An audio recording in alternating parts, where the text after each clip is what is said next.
Hi friends, welcome to our channel Trending with Kavi. இன்னைக்கு நம்ம வீடியோல பார்க்க போறது கேப்டன் பிரபாகரன் படத்தோட ரீலீஸ் இன்னைக்கு பண்ணிருக்காங்க. ஒரு படத்தை வந்து 4 தடவை பார்க்கறது பெரிய விஷயம், 5 தடவை பார்த்துட்டேன் அப்படின்னு சொல்லுவாங்க இப்போ உள்ள ரசிகர்கள். அப்போ ஒரு படத்தை 15 தடவை 20 தடவை பார்ப்பாங்க. அப்போ உள்ள காலகட்டத்தில் இருக்கவங்க நீங்க கேட்டு பாருங்க சொல்லுவாங்க. படத்துல நிறைய சுவாரஸ்யமான விஷயங்கள் இருக்கு. இந்த படத்தை ரசிகர்கள் இன்னைக்கு வரைக்கும் ஏன் கொண்டாடுறாங்க அப்படிங்கறத பத்தி இப்ப பார்ப்போம். 1990s super star Rajinikanth, Kamal Haasan இந்த 2 ஆளுமைகளையும் வந்து மீறி ஒருத்தர் வந்து அங்க வந்து 100th மூவி மெகா ஹிட் பண்றாரு. அப்படி ஒருத்தர் இருக்காரு. அவர் யாருன்னா நம்ம கேப்டன் விஜயகாந்த். என்னடா அப்படி சொல்றேன்னு சொல்லாதீங்க.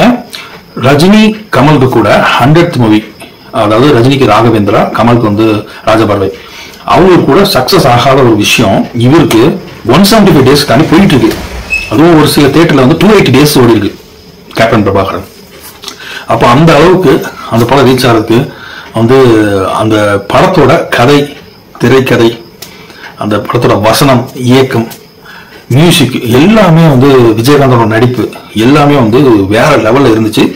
அதனாலதான் இன்னைக்கு வரைக்கும் இன்னைக்கு ரீலீஸ் ஆகிருக்கு, மக்கள் கொண்டாடிட்டு இருக்காங்க. இந்த படத்துல நிறைய சுவாரஸ்யமான சம்பவம் நடந்திருக்கு. இந்த படம் சத்தியமங்கலம் காட்டுல தான் வந்து மோஸ்ட் ஆஃப் த பர்சன் எடுக்கிறாங்க. அதாவது 75% வந்து அங்கதான் எடுக்கிறாங்க. சோ அந்த காலத்துல வந்து அங்க காட்டுக்குள்ள எல்லா இடங்களையும் எலக்ட்ரிசிட்டி கிடையாது. குறிப்பிட்ட இடங்கள்ல மட்டும்தான் இருக்கும். அதாவது வனத்துறை எங்களுக்கு மட்டும்தான் தெரியும். சோ அந்த இடங்கள்லாம் போய் எடுக்கணும் அப்படின்னா எலக்ட்ரிசிட்டியை ப்ரொவைட் பண்ணி கொண்டு போகணும்னா ரொம்ப கஷ்டமான விஷயம், ஜாஸ்தி பொருட்செலவாகும். அந்த மாதிரி இருக்கு. அதெல்லாம் மீறி போய் எடுப்போம் அப்படின்னு நம்ம கேப்டன் வந்து தைரியம் சொல்லி தான் வந்து கூட்டிட்டு போனோம். அவரோட இன்னொரு விஷயம் என்னன்னா, அங்க வந்து எல்லாரும் போய் ஏதோ ரூம்ல போய் தங்கல, காட்டுக்குள்ள போய் இருக்கிறாங்க. அப்ப எங்க போய் தங்குவாங்க? டென்ட். ஆக்டர், டைரக்டர், தொழில்நுட்ப கலைஞர்கள் அங்க எல்லாருமே வந்து காட்டுக்குள்ள டென்ட் போட்டு தங்குறாங்க. அப்ப அதுக்கு சாப்பாடு, அதுக்கு வந்து அவங்களுக்கு குளிக்கணும், சாப்பாடு, எல்லா விஷயம் கொஞ்சம் யோசிச்சு பாருங்க. ஒரு காட்டு வாழ்க்கை, 75 நாட்களுக்கு ஒரு காட்டு வாழ்க்கை, அது வந்து நடக்கிற காரியம் இப்போ நினைச்சாலும் கொஞ்சம் ரொம்ப கஷ்டமான விஷயம். அந்த காலத்துல வந்து இப்போ இருக்கிற மாதிரி டெக்னாலஜிலாம் கிடையாது. ஈஸியா வந்து ஷூட் பண்ணிட்டு வந்துடலாம் அப்படிங்கிற மாதிரிலாம் கிடையாது. ரொம்ப கஷ்டமான சூழ்நிலையில தான் வந்து ஷூட் பண்ணுவாங்க. அவங்க பிளான் பண்றாங்க 60 டேஸ் ஷூட்டிங் அப்படின்னு. ஸோ அங்க பிளான் பண்ணும்போது வந்து மிருகங்கள் அதிகமா இருக்கும். உங்க எல்லாருமே நாங்க ப்ரொடக்ஷன் பண்ண முடியாதுன்னு வனத்துறை என்ன சொல்றாங்க.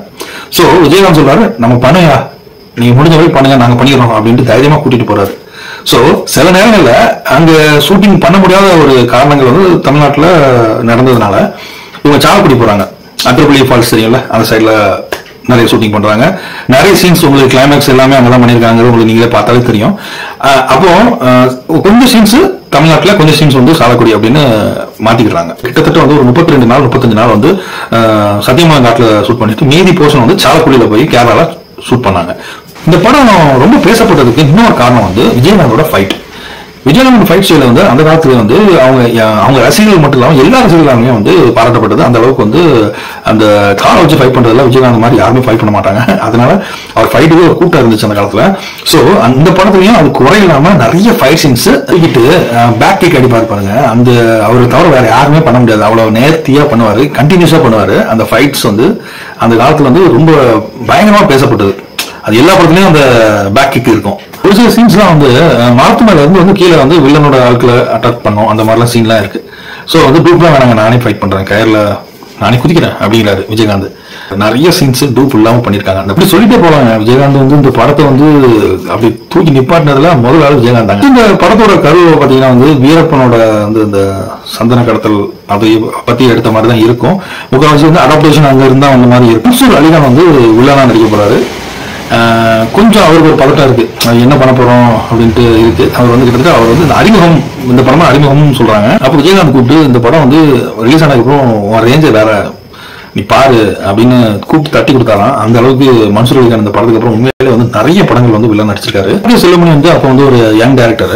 ஸோ அவருக்கு ஒரு பதட்டம் அவருக்கு இருந்திருக்கு. அவர் வந்து இந்த இவ்வளவு பெரிய ப்ராஜெக்ட் எப்படி ஹேண்டில் பண்ண போறோம், பெரிய க்ரூ இதெல்லாம் எப்படி ஹேண்டில் பண்ண போறோம் அப்படின்லாம் நினைச்சிருக்காரு. டோட்டலி வந்து ஒரு ரிஸ்கி சப்ஜெக்ட் வர அப்படின்னு யோசிச்சிருக்காரு. ஆனா வந்து விஜயகாந்த் கூப்பிட்டு இது வந்து இந்த படம் கண்டிப்பா சூப்பர் ஹிட் ஆக போகுது, நீ ஒன்னும் கவலைப்படாத, தைரியமா இரு அப்படின்னு சொல்லியிருக்காரு. அப்புறம் ஷூட்டிங் பாட்ல வந்து நிறைய இடத்துல யானைகள் வந்திருக்கு. அந்த நேரத்தில் வந்து பொருட்களை அப்படியே போட்டுட்டு வந்து மரத்து மேல ஏறிக்கிறது, அங்கங்க ஓடி போய் தப்பிச்சுக்கிறது, இந்த மாதிரிலாம் நிறைய சம்பவங்கள் வந்து நடந்தது. விஜயகாந்தோட வந்து 100வது படம்னால வந்து இந்த படத்தோட க்ரூ மெம்பர்ஸ் எல்லாரும் சேர்ந்து விஜயகாந்த் ஒரு பெரிய கேக் ஆர்டர் பண்ணி அதை கொண்டு வந்து காட்டுக்குள்ள கொண்டு வந்து அவங்க வந்து வெட்டியிருக்காங்க. அது வந்து விஜயகாந்த் வந்து எல்லாருக்கும் ஷேர் பண்ணிட்டு இது வந்து நம்மளோட படம், இது ஏன் படம் கிடையாது, நம்மளோட படம் அப்படின்னு சொல்லியிருக்காரு. கேப்டன் படம் வந்து அதுக்கப்புறம் தான் எல்லாரும் அவரோட கேப்டன் சொல்லல. அதுக்கு முன்னக்கூட்டியே வந்து அங்க ஒரு கிரௌட் ஃபார்ம் ஆச்சு. அந்த கிரௌடே அவர் கேப்டன் தான் கூப்பிட ஆரம்பிச்சாங்க. அந்த கிரௌடுக்கு அப்புறம் அந்த க்ரூ மெம்பர்ஸ், ஷூட்டிங் க்ரூ மெம்பர்ஸும் கேப்டன் தான் கூப்பிட ஆரம்பிச்சாங்க. அங்க இருந்து வந்ததாங்க அப்புறம் படம் ஆரம்பிச்சு படம் ரிலீஸ் ஆகி அதுக்கப்புறமும் கேப்டன் இன்னைக்கு வரைக்கும் அவர் கேப்டன் எல்லாரும் கூப்பிட்டு இருக்கோம். இந்த படத்தோட பேக்ரவுண்ட் மியூசிக் பத்தி கண்டிப்பா சொல்லி ஆகணும். தமிழ் சினிமாலேயே 90sல இப்படி ஒரு பேக்ரவுண்ட் ஸ்கோர் வந்து யாருமே பண்ணல. அந்த அளவுக்கு வந்து இளையராஜா அந்த படத்துக்கு பேக்ரவுண்ட் ஸ்கோர் பண்ணிருப்பாரு. அது போக அந்த ஆட்டமா தேரோட்டமாக இந்த பாட்டு இருக்கு பாருங்க, பட்டி தொட்டிலாம் அந்த பாட்டு தான் பெரிய ஹிட். எல்லா இடத்துலயும் அந்த பாட்டு தாங்க ஓடி. அவங்க இந்த படத்தோட வசனங்கள் பார்க்கும்போது தெருக்கி விட்டு பாருங்க.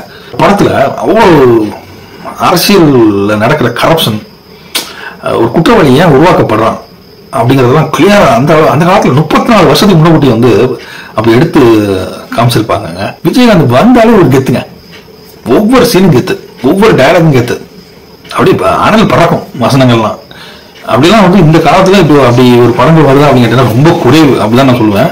அப்போ அந்த டைம்ல ஒரு 34 வருஷம் முன்னாடி இப்படி ஒரு படம் வந்துச்சு அப்படிங்கும்போது விஜயகாந்த் ரசிகர்கள் எங்க இருந்திருப்பாங்க, எல்லாரும் கால் வந்து கீழே இருந்துக்க, தரையில இருந்துக்க, பறந்துட்டு இருந்திருப்பாங்க. அந்த மாதிரி இருந்துச்சுங்க. இந்த படம் இப்போ வந்து ரீரிலீஸ் பண்ணியிருக்காங்க. மக்கள் வந்து கொண்டாடிட்டு இருக்காங்க, கொண்டாட போறாங்க. கண்டிப்பா வந்து இப்படி ஒரு படம் வந்து இனிமே வரப்போறதும் கிடையாது. கேப்டன் பிரபாகரன் மாதிரி ஒரு படம் வரப்போறதும் கிடையாது. அவர் நம்ம கூட இல்ல விஜயகாந்த், ஆனா கேப்டன் மாதிரி ஒரு ஆள் இனிமே பிறக்க போறதும் கிடையாது. சீரியஸா சொல்லுங்க, இந்த படம் வந்து 90soட மாஸ்டர் பீஸ், ஒரு மார்வல், ஒண்டர்ஃபுல். இந்த படத்தோட வந்து சின்ன தம்பி படமும் ரிலீஸ் ஆயிட்டு இருக்கு, பிரபுவோட சின்ன தம்பி படம். ஸோ அது ஒரு பக்கம் வந்து ஒரு கமர்ஷியலான ஒரு சாஃப்டான ஒரு மூவி, சென்டிமெண்டலான ஒரு மூவி. இது இந்த பக்கம் ஒரு ஆக்ஷன், பயங்கரமான ஆக்ஷன். அப்படிங்கும்போது இந்த படம் எப்படி ரெண்டும் மேட்ச் ஆகும், மக்கள் வந்து சென்டிமெண்டல விரும்புவாங்களே அப்படின்னு பார்த்து நினைச்சாங்க. பட் வந்து அதெல்லாம் தவிடுபடி ஆயிட்டு இந்த படம் இந்த அளவு ஹிட் ஆச்சோ அதே அளவுக்கு இந்த படமும் ஒருபடி கூடவே ஹிட் ஆச்சு. கேப்டன் பிரபாகரன் அப்போ உள்ள உச்ச நடிகர்கள்லாம் வந்து பார்த்து பயந்துட்டாங்க. ஏன்னா வந்து அவ்வளோ ஷோ ஹவுஸ்ஃபுல், எல்லா தியேட்டரும் வந்து ஃபுல்லு. ரசிகர்கள் மட்டும் இல்லாமல் மற்ற எல்லாருமே வந்து ஃபேமிலியோட போய் தியேட்டரில் போய் பார்த்து என்ஜாய் பண்ணுங்க. Thank you guys.